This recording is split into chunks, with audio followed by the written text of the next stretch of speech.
Wyoming Territory, October 1873. The first snow had come early, soft as ash and just as silent. Aksel Nolan stepped out of the bunkhouse into the cold dawn, his breath curling in front of him like smoke. The cattle were restless in the lower pasture, and he figured a coyote must have moved through in the night. He pulled his coat tighter and started toward the barn, boots crunching over the thin crust of frost. He heard the crying before he saw them. Not the high call of a calf or the yip of a fox, this was ragged, human.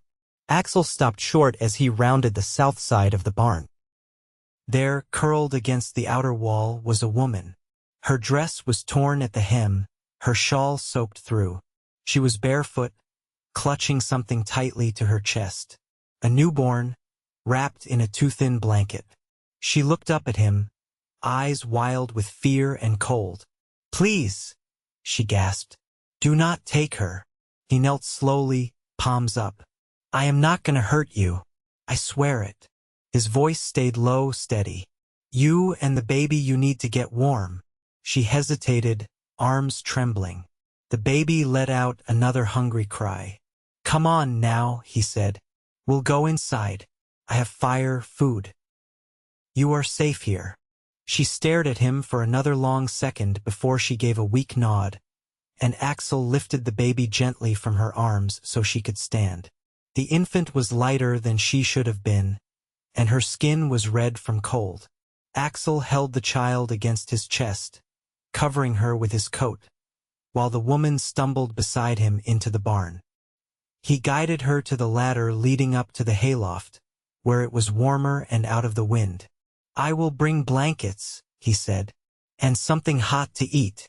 She nodded again but said nothing. 15 minutes later, Aksel returned with his thickest quilt, a tin of stew, and a clean cloth dipped in warm water. She was seated in the hay, curled around the baby, who now slept against her chest. He handed her the food. "Eat. Then you can tell me what happened." She ate without speaking, but her eyes never left his. When the bowl was empty and she had wiped her mouth with shaking fingers, she finally spoke. "My name is Selah Avery," she said, voice hoarse. "I had nowhere to go. My husband died 6 weeks ago in Kansas City. He left us with nothing." Aksel sat near, not close enough to crowd her. "How did you end up here?" "A family offered work.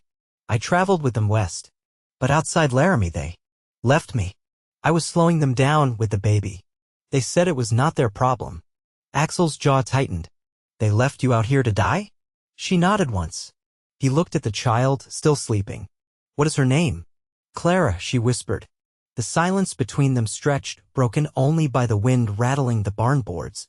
"You cannot go back out there," Aksel said. "You will both freeze come nightfall." "I know," she said quietly. "I have a house. It is not big, but it is solid. I would never hurt you." Her eyes met his.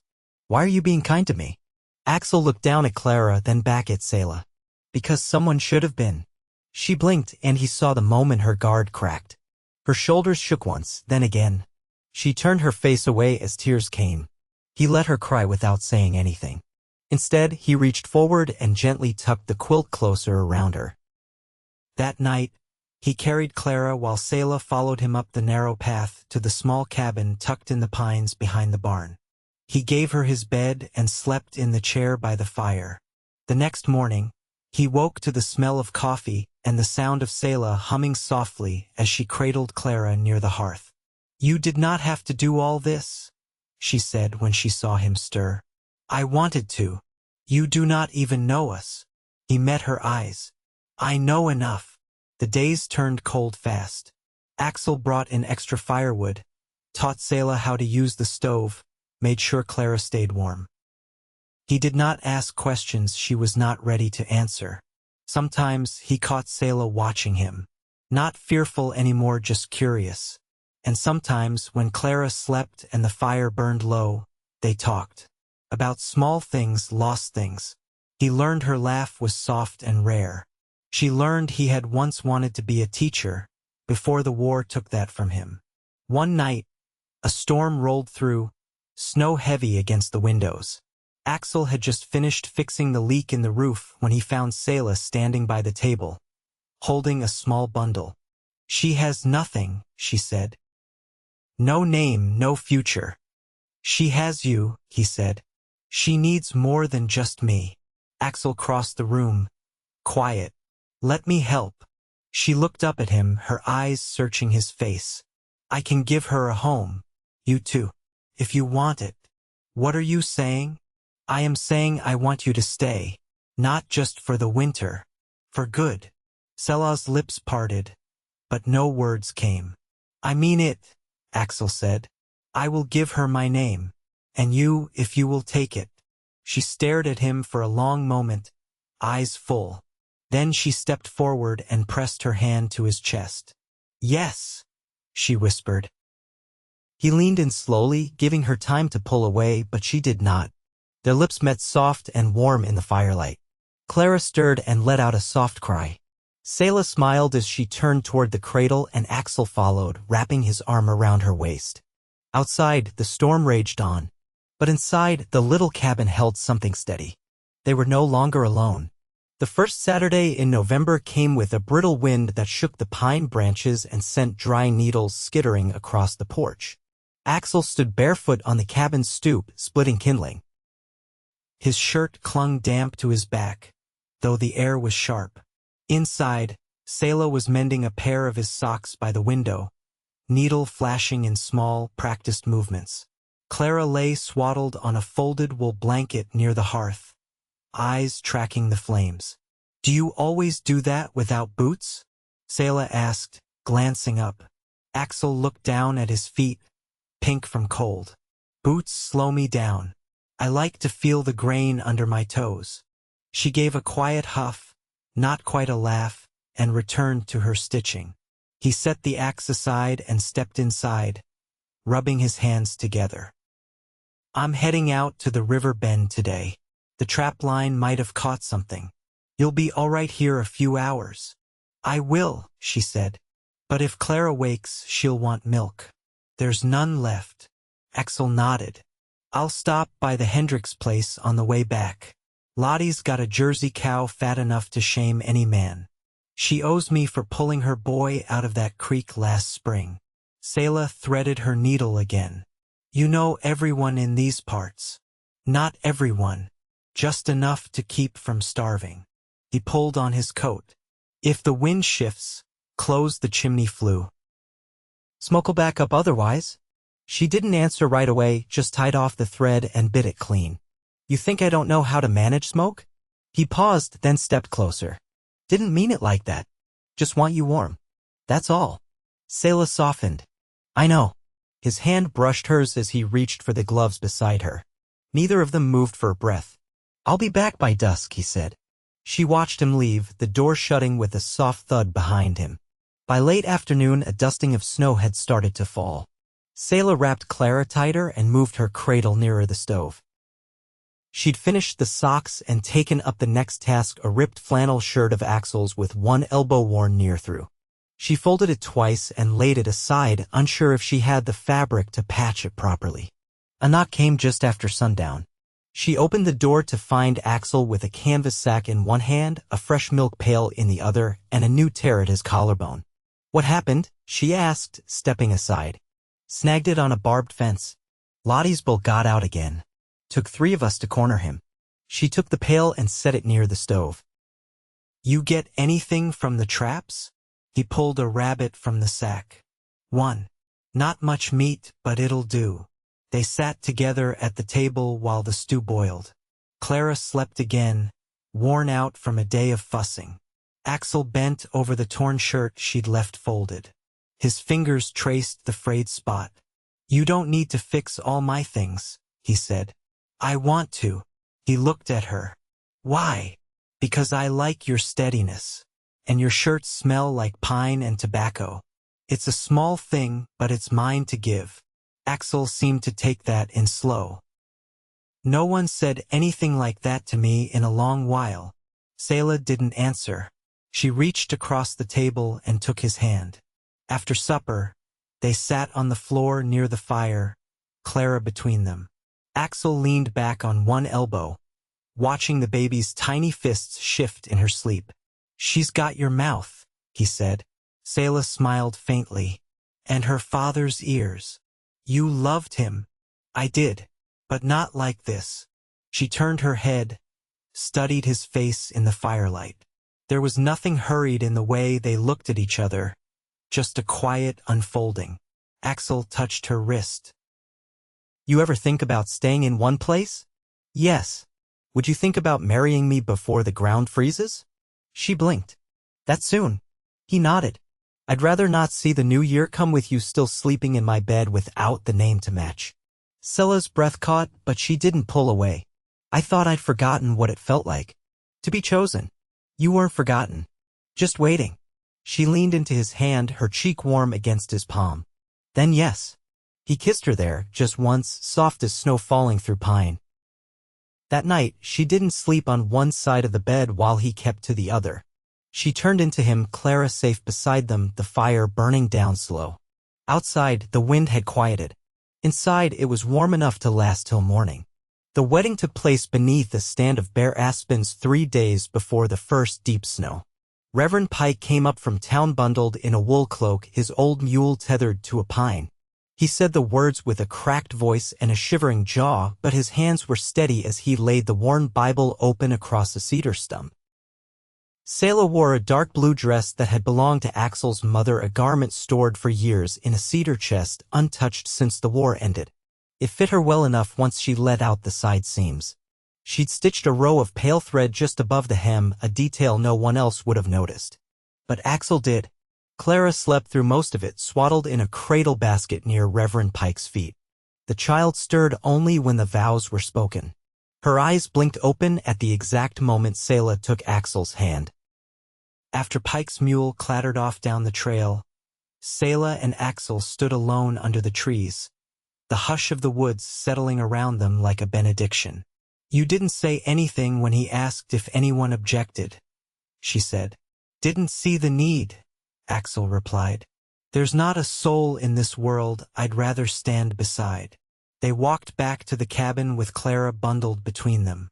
Inside, the warmth rose up from the stove and wrapped around the three of them like wool.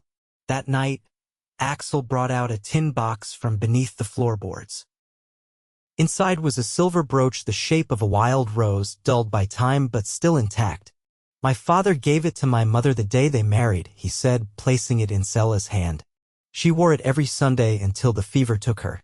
I reckon it's yours now. Selah traced the tiny petals with her thumb.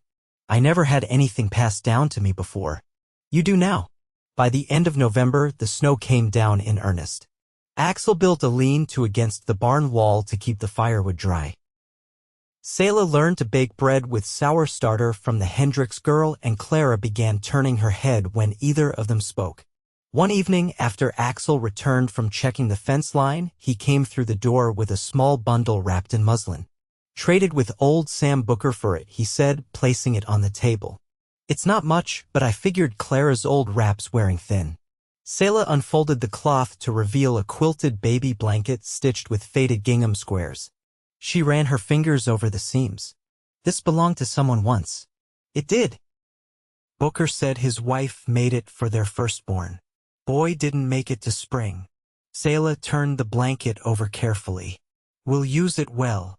That night, Clara lay asleep beneath the borrowed quilt, while Selah sat at the table, mending one of Aksel's shirts again, this one missing a cuff button. Aksel carved a new one from a scrap of antler, hands methodical. You ever think you'd end up here? She asked, watching the blade skim the edge. Not once. What did you think your life would be? Quiet, solitary. I figured the war took the rest of it. Selah looked down at her stitching. I used to dream about a little house with a root cellar and a man who kept his word. Aksel set the carving knife aside. You've got more than a root cellar now. I know. He reached across and turned her hand over, palm up. I want to build something with you, not just walls and fences. I want years. She didn't speak right away, just wrapped her fingers around his. I want mornings, she said at last, and spring plowing, and watching Clara learn to walk. Aksel leaned forward and kissed her wrist, just above the pulse. Then we'll have it. Later, after the lamps were out, They lay in bed with Clara asleep in her cradle beside them. Wind pressed against the windows, and the branches outside creaked from the weight of snow. Selah whispered into the dark, "When the thaw comes, I want to plant something. Beans, maybe, or squash. We'll fence it in over by the East Ridge," Aksel murmured. "Good sun there." She turned toward him, her breath warm against his collarbone. "I never thought peace would feel like this. It's not loud," he said. "Just steady." And in the hush that followed, with the stove ticking as it cooled and the child breathing soft between them, they held each other like they meant to stay that way forever. By late December, the light fell early and the sky held a hush that never quite lifted. The land had gone still beneath its blanket, a silence not of absence, but of waiting. Aksel rose before dawn each morning to tend the livestock, the frost crunching beneath his boots as he passed from barn to coop. Selah had taken to waking just after him, tying her hair back with a strip of linen while Clara nursed against her shoulder. That morning, she stood beside the stove, coaxing heat from a kettle of barley and dried apple. The windows were veiled in ice, the outlines of trees outside turned silver. "You said your father kept bees?" Aksel said as he came in, brushing snow from his sleeves. "He did. Only 2 hives, but he swore by them." Selah poured the porridge into a bowl and handed it over. "He used to say a woman could read a man by how he treated something that stung." Aksel raised an eyebrow as he took the spoon. "And what's your reading then?" She leaned against the counter, arms crossed. "You've not swatted a single wasp that's come inside. Just nudge them out the door."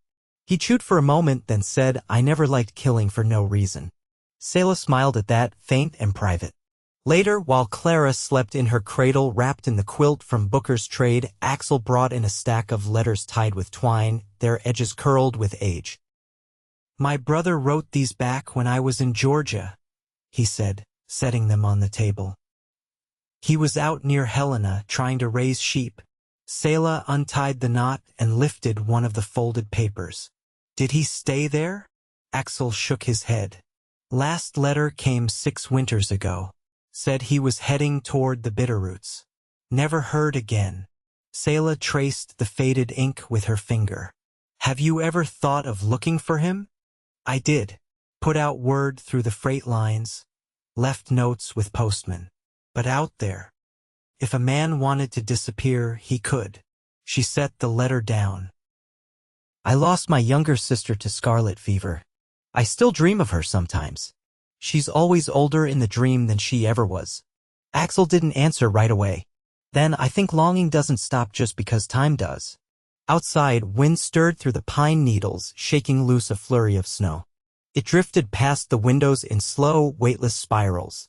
That afternoon, a rider arrived up the trail, an older woman with a wide-brimmed hat and a coat stitched from deer hide. She carried a basket slung over her arm, its contents wrapped in linen. "Name's Hester Baird," she said, dismounting stiffly. "My boy said you had a little one here now. Thought you could use this."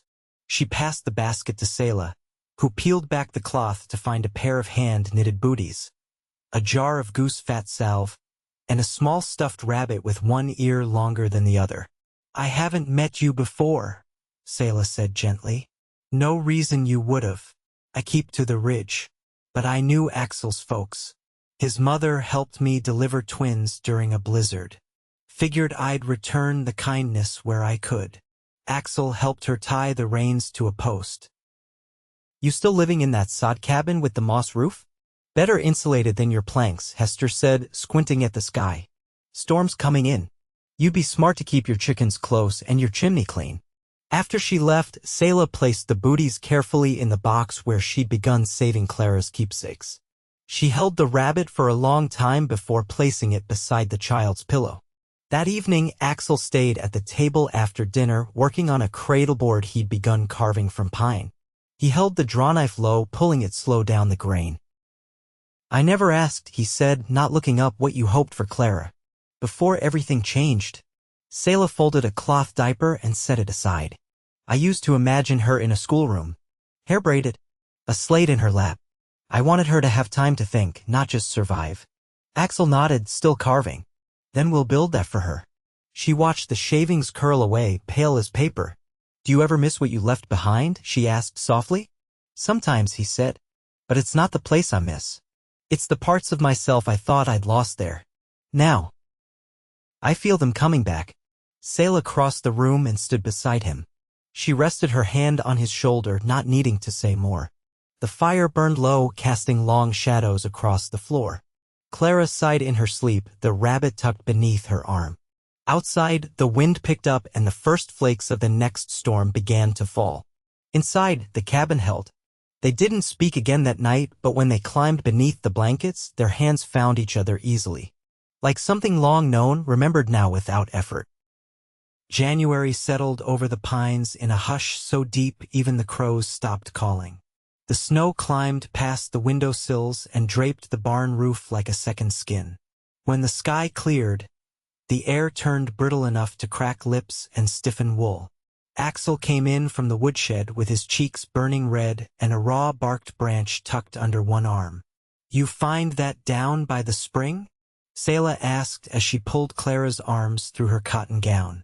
Fell clean from the elder tree. Wind must have snapped it in the night.